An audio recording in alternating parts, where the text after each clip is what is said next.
Let your apology be louder than your disrespect. Nicolas Jackson, since coming to Chelsea, has been a guy being under criticism. You understand? This guy, despite putting all the efforts, yes, last season he was missing a lot of chances. But for him to still have 14 goal return without penalties, that's not a bad first season in any way, in any margin. To understand what scoring 14 goals means for Chelsea number 9, let's go to the last 20 years. In the last 20 years, Chelsea have had or bought more than 10 number 9s. Then you understand? And out of those 10, only 2, I will say, have succeeded or have done so well in Chelsea. And they are Didier Drogba and Diego Costa. Didier Drogba, in his 9 to 10 seasons in Chelsea, only had 2 seasons where he had double digits in terms of goals. And those 2 seasons, he was the Premier League highest goal scorer. And Nicolas Jackson, in his first season, outdid Drogba, who is Chelsea's greatest striker ever, one of the best to do it in the Premier League. But because it's Nicolas Jackson, Didier Drogba does not have the technical ability of Nicolas Jackson. Nicolas Jackson is I think he's top 2 in the Premier League strikers that combine pace, power, and dribbling at the same time. What this guy brings to Chelsea is something that is very unique. Do you know what it is for Nicolas Jackson to be keeping Nkunku on the bench? This is Nkunku, who has scored, one of the few players to have scored a hat-trick against Pep Guardiola's side. Nkunku that has scored 40 plus goals in all competitions before coming to Chelsea. Nkunku with more experience, more age, and everything. But because of Jackson's strength, because of Jackson's dribbling, because of Jackson's football intelligence, like I said one certain time, Jackson outside the 18-yard box is world class. You understand? But this season, he has improved his box movement to some extent too. You don't know how crazy it is that in terms of the Premier League ranking this season, top goal scorers is 5th or 6th with 9 goals. And the highest on that list is 13. Salah and Haaland, who also score penalties. The fact that he has 9 non-penalty goals is crazy without penalties at this time of the season in just 15 games. It's not even half of the matches that will be played this season. The fact that since the start of last season, Nicolas Jackson has more non-penalty goals than Mo Salah, one of the league's all-time best players and greatest winger ever, a prolific goal scorer, a clinical guy. These are the things that people don't look into. Is there any Premier League striker you think will fit him more in Chelsea's team than this guy?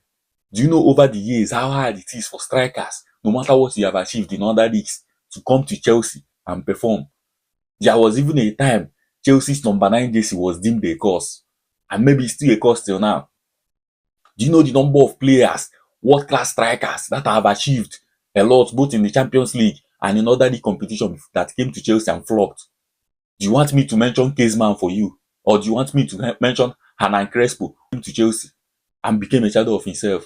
Or you want me to mention the Ballon d'Or winner and also a Champions League winner in Andrei Shevchenko, who came to Chelsea and scored only 4 goals in 30 plus appearances? Do you want me to mention Fernando Torres, who came 3rd in Ronaldo-Messi era in terms of Ballon d'Or ranking and came to Chelsea and scored only 20 or 21 goals?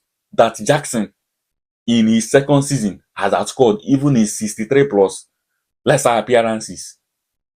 Do you want me to mention the likes of Dembaba and others that have come to Chelsea? Even Lukaku, a Serie A goal scorer in terms of Europe all-time ranking, with the number of outputs or number of goals he has scored. He came to Chelsea and ran. This guy came to the Chelsea side at a time when it was in disarray. Romelu Lukaku saw the tax ahead and ran to Serie A to save his life and form. Nkunku, who was supposed to be the main man, did not offer availability. Was injured. Every other Chelsea forward was getting injured every now and then, but he offered availability. He was there. He took all the blames. And this season, look at how instrumental he has become. Look at how matured he has become. Remember last season, he was getting silly yellow cards for dissent. But look at how he has matured this season. Jackson of last season when Enzo scored against Tottenham, would have helped him remove this jersey, but he held his jersey. Jackson of last season, when Chelsea scored, he would have gone to celebrate, but he went to pick up the ball. Which Enzo Maresca said is one of the important things. He did the best thing he wanted. And after he did not score, he was very angry with himself. Not with the coach removing him or subbing him out, but because he felt he could have scored, because he felt he had a bad game. And that is how you know maturity. And that is somebody that is matured. This season he's ever working on himself to improve. This season he has improved his instinctive finishing. I saw him take on a shot with his left, unlike last season where he wants to dress it. I saw him shoot a shot against Brentford outside 18. These are the things he doesn't want to do last season. These are the things he was not doing last season. Despite all this improvement, you can still reckon that he looks very raw. And you still feel like he has a lot of ceiling to him. And when this guy starts reaching that ceiling, he might be one of the feared strikers in the whole of Europe. And he will be a great asset to Chelsea. I don't see any striker currently now that will come to Chelsea and he will say he'll be comfortable to put Jackson on the bench. There is no one. I've thought about it. Because there are some parts of his game he has more than you. You might have the finishing more than him, but you don't have the hold-up play. You don't have the link-up play. You don't have the combination play. You don't have the movement. You don't have the runs. You don't have the power. You don't have the pressing that Jackson offers. You don't have the availability. If you do what Jackson does in a match, you will wring your ankle. Nobody again is talking about him. Yes, these days, Caicedo and the rest are doing well, but everybody is neglecting this guy. And then I say, let the apology be louder than the disrespect. This is just a Nicholas Jackson appreciation post. This is Football Matter, Catalyst and Analyst, the football pacifier and the football encyclopedia. Peace. No cheats.